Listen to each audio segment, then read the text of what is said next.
Maybe you've watched a few of my videos on attrition combat and injuries, or maybe you've heard that Crown and Skull has this really novel method of wearing down the players as they delve deeper into a dungeon.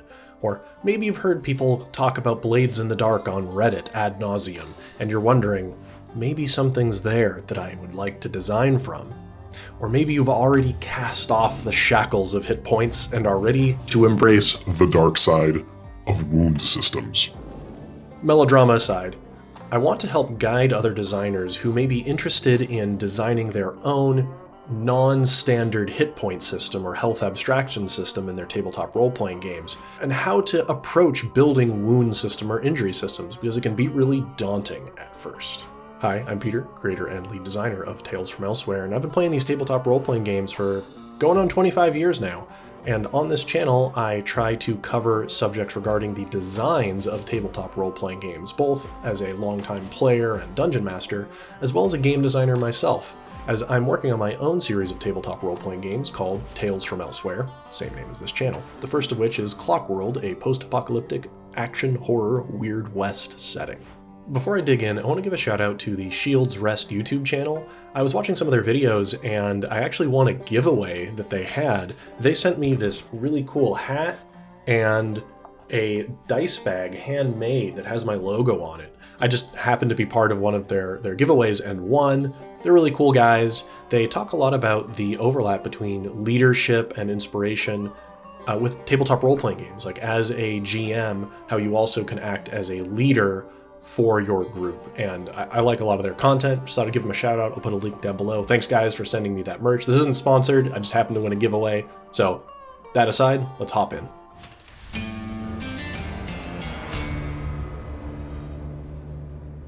Now, before we dig into today's video, something kind of funny happened when I sat down to record this. I had this video planned for a little while now, and one of the great privileges I have as a content creator and game designer is I've made a bunch of friends who are other content creators and game designers, and turns out we were all kind of on the same page. And a lot of these designers actually share a lot of the same design opinions I have, or we're very in alignment in our tastes. And I shouldn't be shocked that a couple of them produced excellent coverage of injury systems, wound systems, health abstraction systems in the last couple weeks or months. And so I'm going to be layering on top of the work that they've already done, but I highly recommend you check out the following videos, maybe even before watching mine. Here's what you want to check out. The first two videos I'll recommend are over on What is Tabletop, where Frank and Charles go over how different RPGs use health and how different RPGs use damage in their two videos on those subjects. And they go through a lot of great examples and freeform talk through how they're implemented, the drawbacks, pros and cons, and so forth. And those are great long-form discussions on these subjects. The second creator I want to mention is Sabrock, over on Sabrock's Opinions. Now, I first ran into him because I had made a disparaging offhand comment in one of my YouTube videos on 4th edition D&D, of which he's a big fan of, and I actually am as well. And he ended up doing a response video to me, kind of calling me out on what I said, but then I ended up connecting with him in his Discord server, my Discord server, and it turns out we actually share a lot of design taste, and really awesome guy. He did a video digging into health and injury systems literally just like a day or two before I sat down to record this one, and I don't really have anything that I could improve on with what he says there. I think it's a very great discussion on that subject. Link down below. And the third piece I'd like to recommend to you is a blog post by Trent over at JFace Games. He did this excellent breakdown of health systems on his blog. I really have nothing but the most glowing things to say about this. I think if you're a designer and you're looking to experiment with health abstractions that aren't hit points, just read his blog post. Really, if you only watch or ingest one thing on this subject, highly recommend watching that. Like, close my video and go read his blog. I think it's excellent, and I don't want to retread too much of what he covers there, because I think that it is a concise and clear and well-written treatise on this subject. Again, links down below. So to add on top of that excellent work, I'm going to posit 3 questions to you, the designer watching this video, that you can ask yourself when working through your own health abstraction system to help focus you and guide you through the myriad ways you could take this. Question 1, Are the injuries or wounds going to be the primary or secondary method of tracking health? 2. Are the wounds going to be symmetrical between players and the enemies they face? And 3. How are you going to avoid death spirals? Let's dig into question 1. Are the injuries a primary or secondary aspect of your health abstraction? Now, I'm going to give you some examples to help parse this, as I think we can look at some established role-playing games to help you understand what I mean by this question. Games that use wounds as a secondary abstraction generally have a more traditional hit point system as the core of it. A number that goes down, and then when that's depleted, a wound or injury or form of harm gets added to the character, as a way to add a little bit more grittiness to it. But that primary interaction point is still often hit points and incoming damage. One example of this that I've played is Achtung Cthulhu by Modifius 2D20. Now, I didn't actually care for the rule system of this game in particular, even though I loved the setting, but I thought that its health abstraction was a good example of the hybrid approach. In this game, when you get incoming damage, it reduces a strain tracker, these stress boxes that are basically like hit points.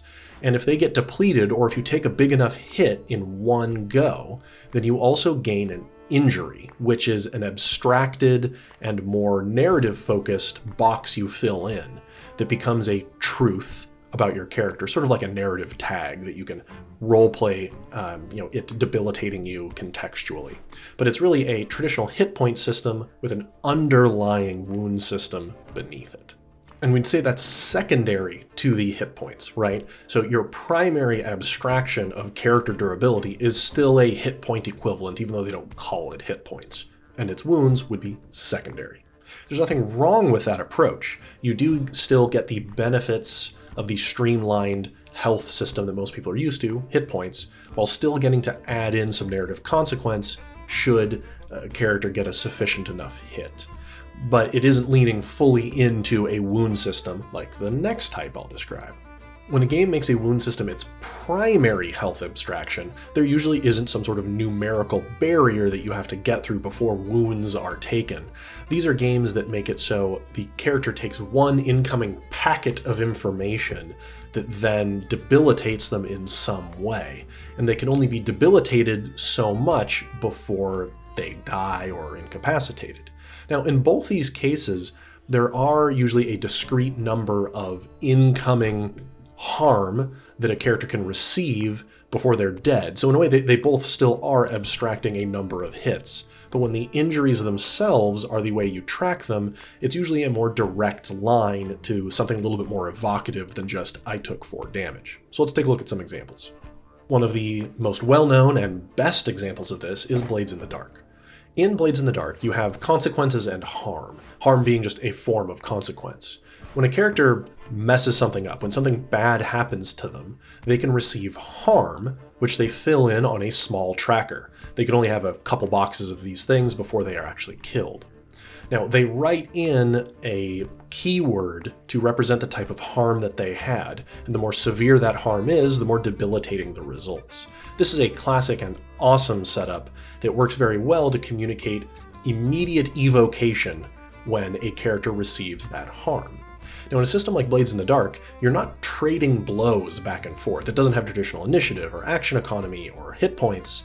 The characters are just receiving consequences to their failures that hurt them. So it's not like you'll be taking a hit from a sword and a hit from a sword and a hit from a sword and then an arrow and so forth. That's not really what's going to happen. A character will only really be harmed when the narrative dictates that, when the GM decides that the current action would necessitate harm. Another example of a primary health system that uses wounds is Tales from Elsewhere. It uses an injury tracker that has some similarities to Blades in the Dark and a game like Fate, in which there are boxes that you fill in with incoming pain, incoming injuries. But in Tales from Elsewhere, it's more concrete. The incoming injury tells you what its debilities are. The bullet wound would say, this is a bleeding injury, and depending on the die you roll, you would inflict different tiers of severity with that injury. Now, the reason I went with this from Tales from Elsewhere is I wanted it to be very tactical in its decision-making, and it not to require improvisation for every interaction of violence, as the game is quite violent. So rather than the storyteller, the GM, needing to come up with the contextual repercussions for everything the player does, most monsters, threats, hazards, and such tell you the type of debility that they are inflicting, the nature of their wounds. We call them injury complications. So bullets might bleed you, a jagged arrow might agonize you, making you in a lot of pain, and so forth. And there isn't another layer of abstraction around those injury trackers. Once your injury tracker is filled up or goes to the dead box, you're just dead.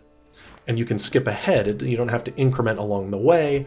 You can be shot in the head and be down immediately and need immediate medical attention. So it's not having that numerical abstraction on top of it. Now, why pick primary or secondary over one or the other? Well, it depends on what you're going for in the game.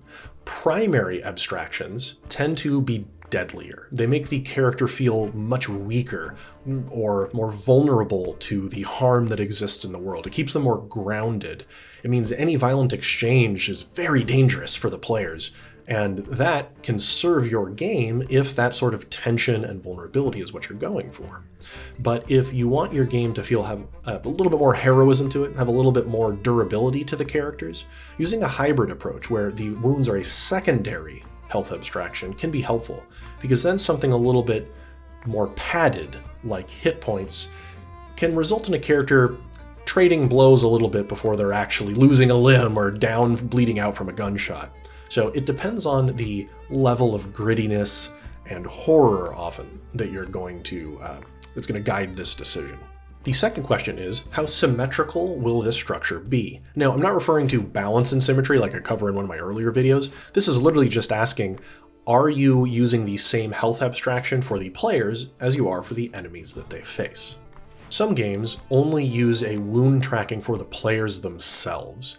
And this means that the players are the ones gaining these debilities and tracking that more complex aspect of health abstraction, right? They are the ones that are going to be noting these various wounds on their body, and the enemies that they face may be using something much simpler, like hit points or clocks or some other progress that they would work toward. But they aren't inflicting those kinds of complex wounds on the enemies that they face. The great example of the player-only structure would, again, be Blades in the Dark. Players in Blades of the Dark record those harm boxes on themselves, but the foes that they face, the challenges that they're overcoming, don't actually really have like a health system. They don't take harm when the players do things. The players never roll damage rolls against their enemies. Instead, the enemies are simply part of the scene that gets resolved via successful skill checks by the players. This is often represented in that game by progress clocks, which are a great little design to track all sorts of progress. So rather than saying, as a player, I've dealt 10 damage to this enemy, the player would succeed at fending off the enemy with their sword, and that would progress the scene accordingly. But there's no HP being involved here. Now, some games keep them symmetrical, where the way the players track health and the way the enemies track health are the same. And so if a system is using a wound system for both, it would apply the same way to the enemies as it would to the players. And one of the nice things about going with that symmetrical approach is that the players get a chance to really tackle their enemies biologically with their attacks and abilities. They know that they can inflict these debilitating wounds on them in a way that can be more evocative than simply inflicting several points of damage. So it gives the players the ability to do evocative things to their enemies, as well as receive evocative injuries from them. Now, Tales from Elsewhere is an example of the symmetrical approach, where both the players and the foes they face use the same type of injury tracking and make the same types of injury rolls. The players will have a certain number of injuries they can take, and those enemies, though, could have fewer or more injury slots, making them tougher or weaker than the average person is. And the benefit of this is that the players get to be involved in that visceral, gruesome combat engine just as much as the enemies are. The players get to blow off limbs with a coach gun or impale something with a spear, but the players also are the ones getting impaled and dismembered by these monsters and horrors of the ruination. Now, neither of those two approaches is superior to the other. They're different and serve different purposes. So how you want to try to answer that question will depend on how you want the gameplay to feel. Blades in the Dark doesn't really have combat in the traditional sense. It's not a tactical game. It's not intended to be. While Tales from Elsewhere is very much a tactical game where those moment-to-moment combat decisions matter, with its called shots and symmetrical injuries. These serve different purposes for those goals that differ between the games. The third question, how are you going to avoid death spirals? This is a tough part, because one of the big complaints about wound systems or injury systems in general is that they can result in death spirals. So let's define what a death spiral is really quickly. A death spiral is when a character receives some sort of injury or debility that then makes it more likely that they receive a second injury, and then a third and a fourth, and very quickly the character is spiraling toward death. And that can feel really bad for the players. They often don't feel like they can do anything about it, that their character is simply doomed after that first injury comes in. Their character just feels worse to play, is worse at all the things that they do, they have too many penalties, and these start stacking up till the character is 6 feet under.